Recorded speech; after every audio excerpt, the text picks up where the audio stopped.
Hi, I'm sayakatcosplay, and in today's video, I'm going to be showing you how I turned this into this.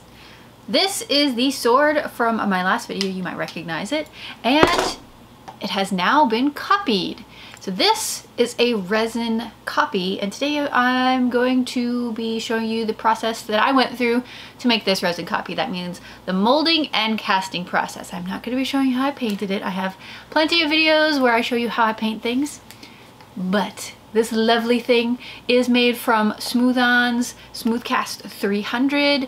It was cast in Mold Max silicone. And so I'm gonna link everything that I used down below. So if you wanna make a two-part mold and try and resin cast something yourself, you can do that. If you have any additional questions about how I made this, don't forget to leave a comment down below, and thanks for liking and subscribing. I really super appreciate all the support that you guys give me on this channel.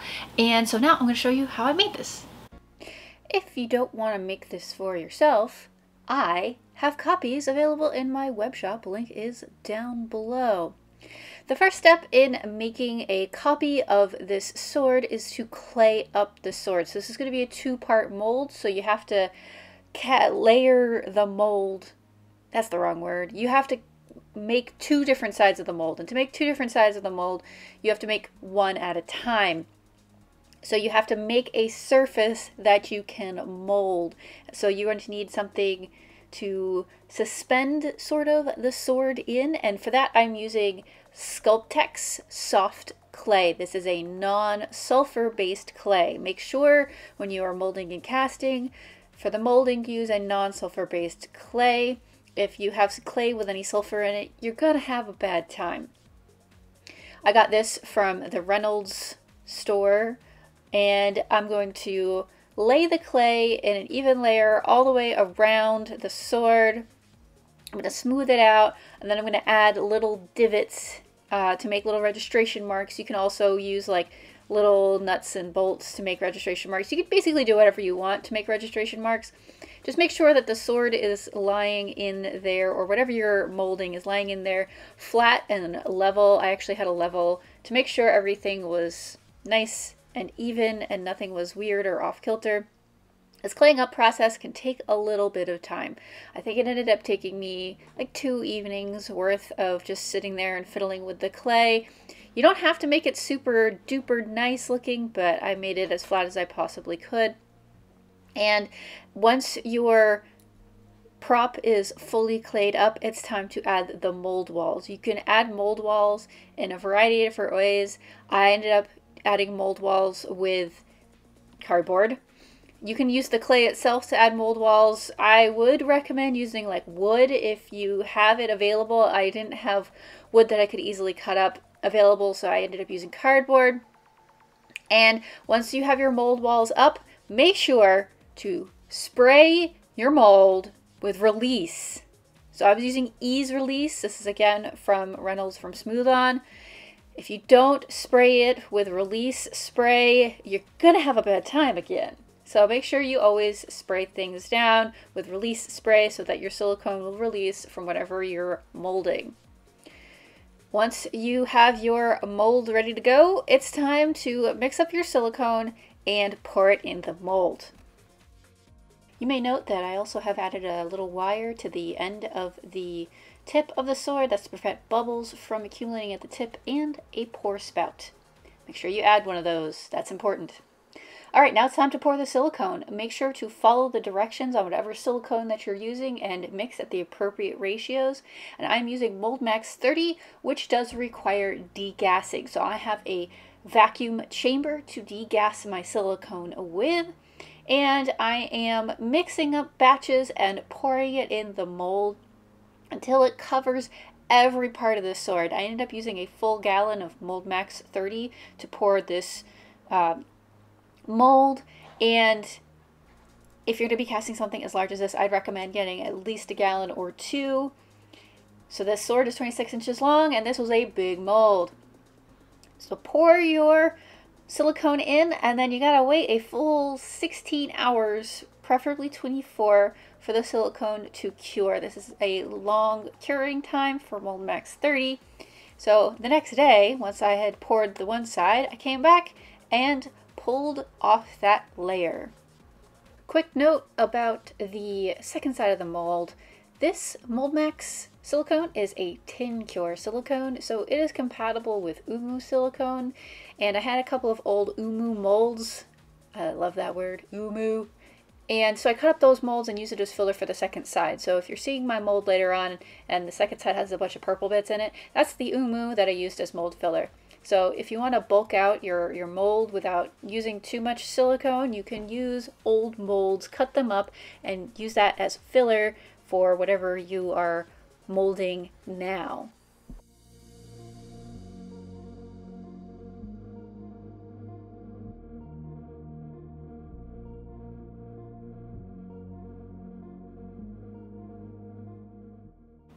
And now is when we see if what we did actually worked. And it did! I was so happy that this first half of the mold worked.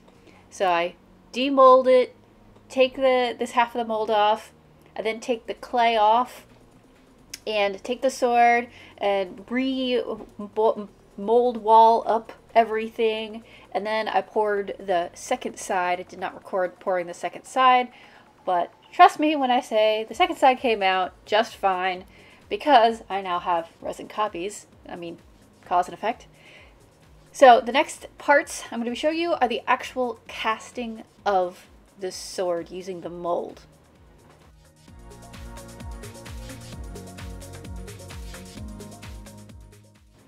To cast the sword, I'm using Smooth Cast 300. This is a white resin. It is a very fast curing resin, and you mix it in a 1-to-1 volume ratio. So if I'm mixing up 200 milliliters of resin, I need to use 100 milliliters of part A and then 100 milliliters of part B. I'm pouring it on a scale because I left the scale there. I'm not actually using the scale. And I'm pouring this with the mold open at first. So basically I'm pouring kind of half the sword with the mold open so that I can allow that first half to kind of set and cure, and then stick in a stabilizing rod. So I have an aluminum rod that I'm sticking in, and I don't want the rod to sink in the mold, so I'm allowing the resin to kind of cure and then sticking the aluminum rod in it so that it sticks and sticks to that side so that it's in the core of the resin and not floating on one side or the other. Once everything has cured fully, once that first side has cured fully, then I go ahead and close up the mold, I clamp it, and pour the second half. So this full thing takes about 500 grams, 500 milliliters of resin. So it's about a pound in weight. So I'm casting this as a fully resin piece. It's not rotocast or anything, so it's a little bit on the heavier side, but I think about a pound is totally fine. And once everything has cured, I go ahead and open the mold and see what I have produced. Now, this was a successful pull. The sword was nice and intact and there were no defects. There is quite a bit of kind of excess at the top where the pour spout is. When these things are processed, I'll sand that off, and yeah, it's pretty much good to go. It has some flashing that I need to sand off and a couple of seam lines that need to be sanded down before it either gets sent to a customer or into a pile of swords or to somewhere or be painted or wherever its fate. But I am super proud of making this mold and being able to cast these swords. It's a really cool process. I'm so glad I finally taught myself how to do it. Much thanks to HDC Fabrication, to him for teaching me all the things and telling me what to get and material recommendations. I wouldn't have been able to do this without the support of the community that surrounds me. So I'd like to thank him and, oh yeah, I broke my scissors here. Womp womp womp. Aww. Anyway, that's it for the molding and casting of this sword. Hope you had a good time today, and I'll see you in the next video.